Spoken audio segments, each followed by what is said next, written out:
మహారాణి పారాణి పాదాలకే నాడు మన్నునంత నీయక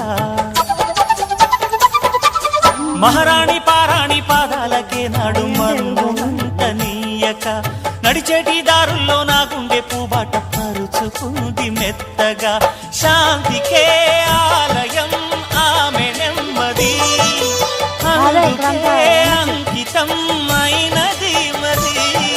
సుకుమారనే ఆమె చిరికత్తె కాబోలు సుగుణాలకే ఆమె తలకట్టు కాబోలు చెలియ చలువ చెలిమి కొరకు ఆయువే ఆశగా తపమును చేయగా ఏ స్వప్నలోకాల సౌందర్య రాశి నా ముందుకొచ్చింది కనువిందు చేసి ఏ నీలి మేఘాల సౌధాలు విడిచి ఈ నేల నడిచింది ఆ మెరుపు వచ్చి తళ్ళ తళ్ళ తారక మెల్లికల మేనక మనసున చేరగా